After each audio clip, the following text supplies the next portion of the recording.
3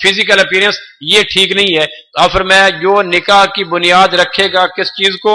جمال کو، اللہ پاک اس کو ہمیشہ پریشان رکھیں گے۔ کیوں؟ کہ وقت کے گزرنے کے ساتھ ساتھ اس کی بنیاد کمزور ہو جائے گی۔ لڑکی بیاہ کے لایا تو جوان تھی 20 سال کی، یقیناً اس کے جسم کی خوبصورتی اور تھی، پروردگار نے 10-12 سال میں 6 بچے دے دیے۔ اب 6 بچوں کے بعد تو وہ جاذبیت نہ رہی، وہ کشش نہ رہی، وہ رانائی نہ رہی، وہ دلکشی نہ رہی، وہ مرجعیت نہ رہی، وہ حسن نہ رہا۔ تو جس کی بنیاد جمال تھا، وقت کے گزرنے کے ساتھ بنیاد کمزور پڑے گی، طلاق بڑھ جائے گی۔ اس لیے فرمایا اپنے نکاح کی بنیاد جمال نہ رکھو۔ لقد خلقنا الانسان فی احسن تقویم، پروردگار کہتا ہے میں نے ہر انسان کو حسین بنایا، سو پروردگار کی تخلیق میں نقص نکال کے ذلیل نہ بنو۔ دوسرے کی بیٹیوں کو نفسیاتی کیس نہ بناؤ، قد کی بنیاد پر، رنگ کی بنیاد پر، شکل کی بنیاد پر۔ آسمان کے خالق کی مینوفیکچرنگ ہے اور اللہ کی مینوفیکچرنگ میں فالٹ کوئی نہیں ہوتا۔ بے غیرت میڈیا نے لوگوں کو بے حیا بنانے کے لیے آوارہ ترین لڑکیوں کو حسن دکھلا کر ان کا مزاج برباد کر کے رکھ دیا، کیونکہ نوجوانوں نے دیکھا اس فلاں لڑکی کو میڈیا پر، اس کی آنکھ ایسی، اس کے کان ایسے، اس کا رنگ ایسے، اس کے نقوش ایسے، اس کو ذہن میں بٹھا کر پاک باز، عفت ماب اور ایشیائی بچیاں جو گھروں میں پرورش پاتی ہیں، آوارہ گر نہیں ہوتی، اسٹیج نہیں جاتی، ان کو ریجیکٹ کر دیا۔ اس کم نصیب سے کس نے کہا کہ حوا کی بیٹیوں کے سینے پر ایک ناکامی کا داغ چھوڑ کے نیوں کی تلاش میں چلے جاؤ؟ اگر کسی کی بیٹی کو دیکھنا بھی آئے تو وہ گائے بھینس نہیں ہے کہ اس کو منڈی میں لا کھڑو۔ اگر دیکھنا بھی آئے تو عزت اور آبرو سے دیکھو، اس طرح سے دیکھو کہ اگر تمہیں ریجیکٹ کرنے کا موقع ملے تو تمہیں یہ پریشانی نہ ہو، نہ اس کو پریشانی ہو، نہ ماں باپ منہ چھپاتے پھریں۔ میرے ایک دوست کے گھر میں رشتہ دیکھنے کے لیے آئے، اور رشتہ دیکھنے کے لیے 8-10 بڑے بڑے ڈشکرے آگے، کھانے پینے والے آ جاتے، 2-3 ان کی عورتیں آگے، 5-7 بڑے بڑے ہٹے کٹے 6-8 فٹ کے آگے۔ لو جی انہوں نے بیچاروں دسترخوان سجا دیا، کھایا پیا، ڈکار مارا، باہر جا کے جواب دیا کہ جی لڑکی کا رنگ صاف نہیں تھا۔ اب ان بغیرتوں سے پوچھو رنگ تم نے کیا یا پروردگار نے کیا؟ اگر اتنی غیرت تھی تو کسی کی بیٹی کے رنگ پہ تنقید کرنے سے پہلے سوچا نہیں تھا؟ رنگ پہ تنقید نہیں ہو رہی، رنگ ڈسٹمپر کرنے والے اللہ پہ تنقید ہو رہی ہے نا، کہ پروردگار آپ کا یہ کلر سکیم اچھی نہیں تھی۔ اور مخلوق پہ دیکھو نا، تعمیر پہ تنقید معمار پہ حرف آتا ہے، زیور پہ تنقید سنار پہ حرف آتا ہے، برتن پہ تنقید کمہار پہ حرف آتا ہے، تقریر پہ تنقید مقرر پہ حرف آتا ہے، اور لباس پہ تنقید درزی پہ حرف آتا ہے۔ کسی کی بیٹی پہ تنقید بولو کس پہ حرف آئے گا؟ بولو جی، بولو جی، بولو کس پہ حرف آئے گا؟ تنقید اس نے اگر اس کی آنکھ پہ کی ہے، اس کے ناک پہ کی ہے، اس کے رنگ پہ کی ہے، تو اس نے اپنی آنکھ ناک خود بنائی ہے یا اللہ نے بنایا؟ بولو۔ نوح علیہ السلام نے ایک کتے کو دیکھا، اس کی 4 آنکھیں تھیں، ہنس پڑے۔ کتے کو پروردگار نے زبان دی اور زبان میں کہنے لگا نوح میرے بس میں ہوتا تو میں 4 آنکھیں کو جا کتا کیوں بنتا؟ میں اپنی مرضی سے کب کتا بنا؟ تو 4 آنکھوں پہ ہنستا ہے۔ اگر میرا بننا میرے بس میں ہوتا تو 4 آنکھیں تو دور کی بات، میں ذلیل ترین مخلوق میں ہونا کیوں انتخاب کرتا؟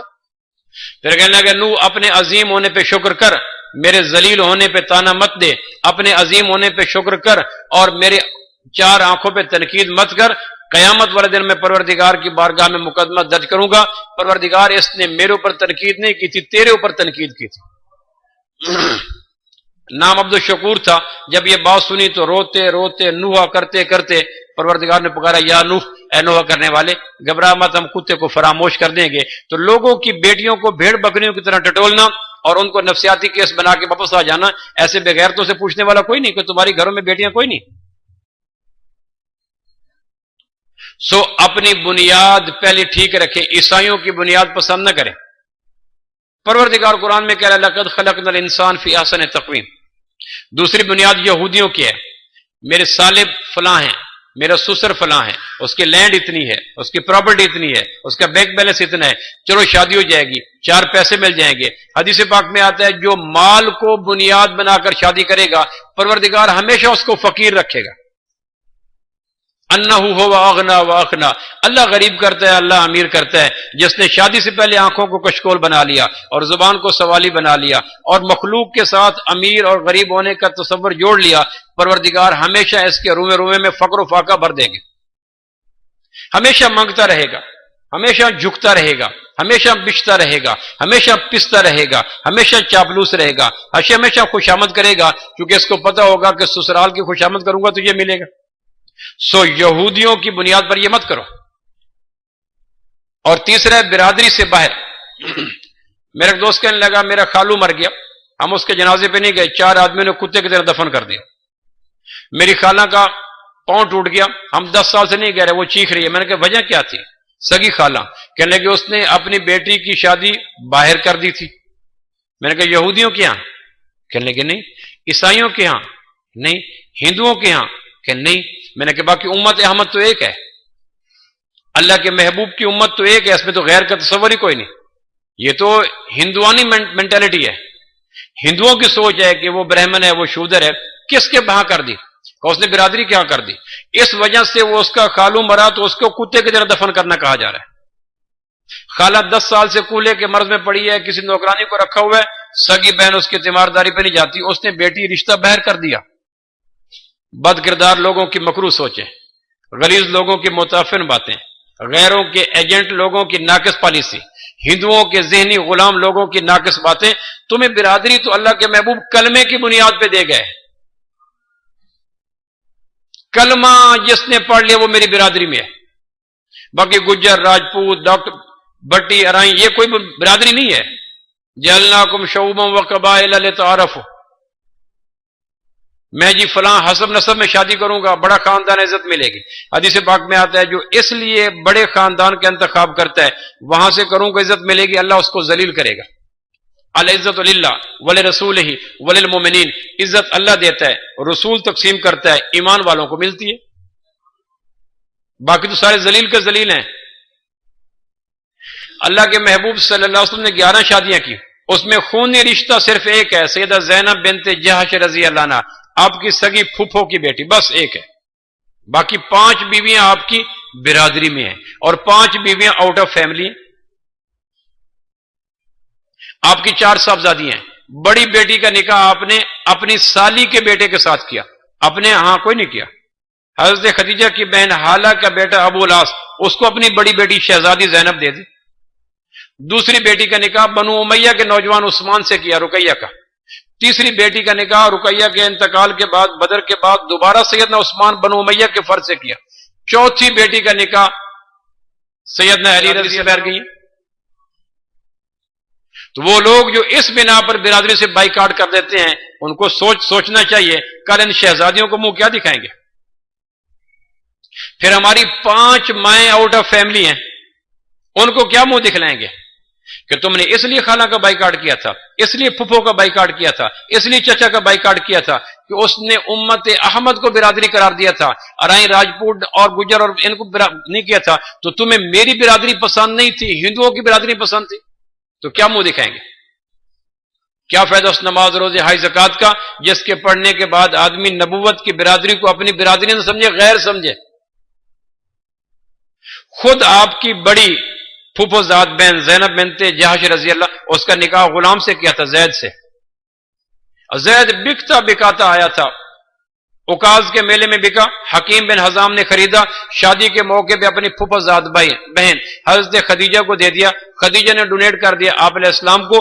بکتا بکاتا غلام پتہ نہیں کہاں ڈاکہ پڑا، ڈاکوں نے نوجوان کو اٹھایا، اوکاز کے میلے میں سیل آؤٹ کیا، حکیم بن نظام نے پرچیز کیا، سیدہ خدیجہ کو تحفہ دیا، شادی کے بعد انہوں نے نبوت کے قدموں میں ڈھیر کر دیا، تو آپ نے اپنی سگی امیمہ پھوپھو کی بیٹی زینب کا نکاح اپنے غلام سے کر دیا، غیر سے نہیں کیا، جو ہمارے ہاں غیر کہتے ہیں جس کو۔ سو ہندوؤں کی بنیاد پر اپنے اور غیر کا تصور نہ رکھیں، اگر ماننا ہے تو جس کا کلمہ پڑا اس کی برادری کو مانیں، اللہ کے واسطے اس جرم عظیم سے توبہ کریں کہ ہم نے فلاں سے تعلق کاٹ دیا، اس نے بہر شادی کیوں کی تھی۔ آج کئی بچیاں بلوغت کے بعد سائیکی پیشنٹ بن چکی ہیں، نفسیاتی مریض بن چکی ہیں، کیونکہ ہم نے شادی کرنے کے لیے نبوت کی برادری کی بجائے اپنی برادری، اپنی گوت، اپنے خون کو ترجیح دی۔ آپ نے فرمایا جو خاندان کی بنیاد پر شادی کرے گا اللہ اس کو ذلیل رکھے گا۔ تو چوتھی بنیاد ہے دین، کمال۔ آپ فرمایا جو شادی کرنے سے پہلے دیکھے گا نوجوان دیندار ہے یا نہیں، بچی دیندار ہے یا نہیں۔ تو جو دین کو بنیاد رکھے گا اس میں حسن کو بھی دیکھ لے، اس میں برادری کو بھی دیکھ لے، اس میں جمال کو بھی دیکھ لے، اس میں خاندان کو بھی دیکھ لے، لیکن بیس فاؤنڈیشن اور بنیاد دین رکھے، باقی ساری چیزیں سپورٹنگ رکھے کہ ٹھیک ہے میری اصل بنیاد دین ہے، لیکن شکر ہے میری برادری میں مل گئی، شکر ہے مجھے حسین مل گئی، شکر ہے مجھے مالدار مل گئی، باقی ساری چیزیں مل جائیں، لیکن جس نے بنیاد دین کو بنایا، اللہ کے پاک محبوب نے فرمایا اللہ اس کو عزت بھی دے گا، سکون بھی دے گا، مال بھی دے گا۔ اور آخری بات بھائیو، شادی سے پہلے ہم اپنی گاڑی کسی آدمی، میرے پاس ایک نوجوان آیا امریکہ میں نیو یارک کے اندر، وہ ٹیکسی چلاتا ہے، میں اپنی گاڑی پہ جا رہا تھا، کہنے لگے جی آپ کی گاڑی میں چلاتا ہوں، یہی گاڑی میرے پاس ہوتی ہے۔ اب ہمارا ملک آزاد ہے، دائیں چلاؤ بائیں چلاؤ، یہاں قانون کی پابندی تو ہے نہیں، اللہ کا شکر۔ امریکہ تو غلاموں کا ملک ہے جی، دائیں چلو بائیں چلو اور سگنل کا خیال رکھو۔ ہم ایک اللہ کا شکر ہے ماؤں نے آزاد جناب، ہم دائیں چلائیں بائیں چلائیں، درمیان میں چلائیں، آگے چلائیں پیچھے چلائیں، ہمیں کون ہوتا ہے قید کرنے والا؟ ماؤں نے آزاد جناب، اس نے چلانے کی کوشش کی، آزاد ملک کے آزاد شہریوں جب گاڑیاں دائیں میں گزری اس نے کہا جی میں نہیں چلا سکتا، آپ جانے آپ کی گاڑی جانے۔ آزاد دیش میں غلام دیش کا آدمی نہیں چلا سکا، ہم اللہ کا شکر ہے آزاد ہے۔ پی شوق سے آئے وائز، کیا بات ہے ڈر کی، جنت تیرے قبضے میں ہے دوزخ تیرے گھر کی، ہم آزاد لوگ۔ اچھا میں نے پھر اس کو گاڑی نہیں دی، چونکہ مجھے پتا تھا کہ 10-12 لاکھ کی گاڑی اگر انٹرین آدمی کو دے دی اپنا نقصان کرے گا، میرا نقصان کرے گا، سامنے والے کا نقصان کرے گا۔ گوشت پوشت کی گاڑی کسی کے حوالے کر رہے ہیں، بیٹی ہے لخت جگر ہے، اس کو ہاتھ کا چھالا بنا کے پالا ہے۔ بیٹیاں بڑی پیاری ہوتی ہیں، ایک ایک دن پال کے 20 سال کے بعد لاکھوں کے سامان کے ساتھ ایک اجنبی کے حوالے کر رہے ہیں۔ دیکھو اس کو زندگی کی گاڑی چلانے کے حقوق و فرائض کا پتہ ہے یا نہیں؟ اگر نہیں پتا تو کل کبھی ساس سے ٹکرائے گا، کبھی سس سے ٹکرائے گا، کبھی باپ سے ٹکرائے گا، کبھی دیور سے ٹکرائے گا، کبھی سالی سے ٹکرائے گا، اور روز اس کے ٹکراؤ اور پھڑن آتے رہیں گے، کیونکہ اس کو گوشت پوشت کی گاڑی کے چلانے کا طریقہ نہیں آتا، حقوق و فرائض کا پتہ۔ ایک نیا کپل بن رہا ہے، کسی کی بچی اپنے گھر میں لا رہے ہو، کسی کی عزت اپنے سیج پہ لا رہے ہو، کسی کا لخت جگر اپنے پاس لا رہے ہو، اور اس نے تو اس کو خوابوں میں پالا تھا اور ماں نے اس کو سنوارا تھا، آنے واحد میں اس نے سب کچھ آپ کے مہمانوں کی خاطر لاکھوں کا جہیز دیا، آپ کے کام کی خاطر اپنی بیٹی غلام بنا کے آپ کے بستر پہ دھر دی۔ اب کم از کم اس بیٹی کے ساتھ جو کسی کی ہے اور میری عزت بنی ہے، آسمان والے نے اس کے ساتھ جو ٹریٹ کرنے کا طریقہ دیا ہے، مجھے کم از کم وہ تو آنا چاہیے۔ اگر وہ نہیں آئے گا تو وہی ہوگا جو آج طلاق اور خلا کے نام پر ہو رہے۔ ایک چیز بیٹیوں کو ضرور سکھلائیں، بیٹیوں والوں سے گزارش کر رہا ہوں، ایک چیز بیٹیوں کو ضرور سکھلائیں، جہیز چھوڑو یا زیادہ، آنے والا داماد پڑھا لکھا یا ان پڑھ، اگر بیٹی ایک چیز سیکھ کے چلی گئی، اللہ کے گھر میں کہہ رہا ہوں تقدیر غالب نہ ہو تو اللہ کے گھر میں کہہ رہا ہوں بیٹی سکھی رہے گی، راج کرے گی، عزت کرے گی، چین سے رہے گی، پوتیوں دوتیوں والی بن جائے گی، اس کو کوئی پھٹن نہیں آئے گی، کریک نہیں آئے گا، کوئی تکلیف نہیں ہوگی۔ ایک چیز سکھا دیں بیٹیوں کو، بیٹیاں جب گھر میں ہوتی ہیں تو اے سی کا ماحول ملتا ہے، ساس کے پاس جاتی ہیں تو ہیٹر چل جاتا ہے، بیٹیاں جب گھر میں ہوتی ہیں تو گلستان میں ہوتی ہیں، سسر کے پاس جاتی ہیں تو روہی کے ڈیزرٹ میں چلی جاتی ہیں، بیٹیاں جب گھر میں ہوتی ہیں تو ماں باپ سونے سے جگاتے نہیں، وہاں سو لیں تو ایسے منہ زور نشتر آ کے چپتے ہیں کہ مت پوچھو، بیٹیاں گھر میں ہو تو ان کی خواہشات پوری ہوتی ہے، وہاں ضروریات کے لیے بھی تڑپتی رہتی ہیں۔ لہٰذا آپ یہ رکھیں کہ بیٹی کو اے سی سے ہیٹر میں بھیج رہے ہیں، چمن سے تندور میں بھیج رہے ہیں، شہد سے زہر میں بھیج رہے ہیں، مشرق کی روایت میں بھیج رہے ہیں، وہاں انہوں نے بیٹی بنا کے کوئی نہیں رکھنا، وہاں جائز بات پہ بھی تنقید ہوگی، کوکنگ پہ بھی تکلیف، اور یہ تھک کے ٹوٹ کے گرے گی گھر کو رات کو، نہ کوئی دبانے والا ہوگا، نہ کوئی پیار کرنے والا ہوگا، نہ کوئی لفظوں کے مرم رکھنے والا ہوگا، البتہ نشتریت ساری کی ساری اس کے بدن میں چبھو کر اس کی آنکھوں کو بے خواب کرنے والے کئی ہوں گے۔ ایک چیز بیٹی کو سمجھا دیں، وہ کون سی؟ عرب خاتون اپنی بیٹی کو رخصت کر رہی تھی، رخصت کرتے کرتے اس نے جب رخصتی کا وقت آیا، بہر دہلیز پہ شوہر آ گیا تو اس نے بیٹی کو کہا بیٹی ایک بات اپنے پلے باندھ لینا۔ اس نے کہا ماں کون سی؟ اس نے کہا ایک اجنبی کی خاطر تو کتنی قربانی دے رہی ہے؟ ماں باپ کو چھوڑ کے جا رہی ہے؟ کہا جی ہاں۔ بہن بھائیوں کو چھوڑ کے جا رہی ہے؟